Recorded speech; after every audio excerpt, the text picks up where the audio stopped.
ప్రకృతి స్నేహం. ఒక చిన్న గ్రామం పేరు హరిత గ్రామం.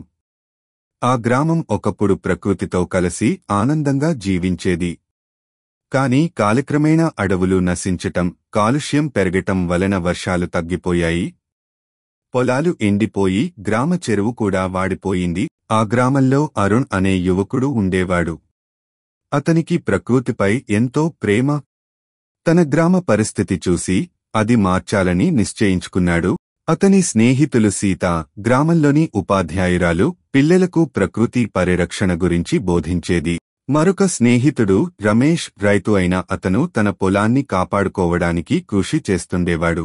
వీళ్ల ముగ్గురు కలిసి ప్రకృతి పునరుద్ధరణకు పని ప్రారంభించారు. మొదటగా చెట్లను నాటడం ప్రారంభించారు. గ్రామ చెరువును శుభ్రం చేసి అందులో తిరిగి వర్షపు నీరు చేరాలని ప్రయత్నించారు.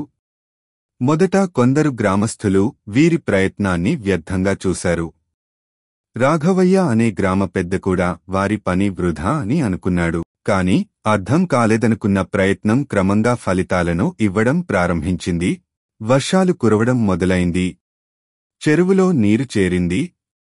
పొలాలు మళ్లీ పచ్చదనంతో కళకళలాడాయి. పక్షులు, జంతువులు తిరిగి వచ్చి గ్రామం మళ్లీ ప్రకృతి కోలుకోగలిగింది.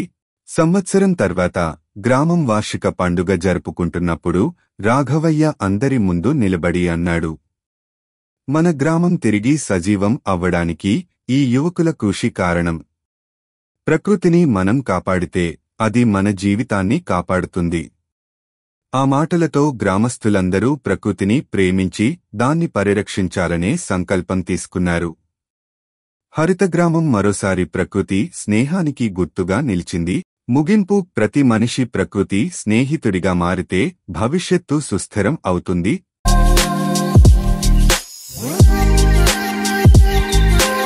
Like, share and subscribe.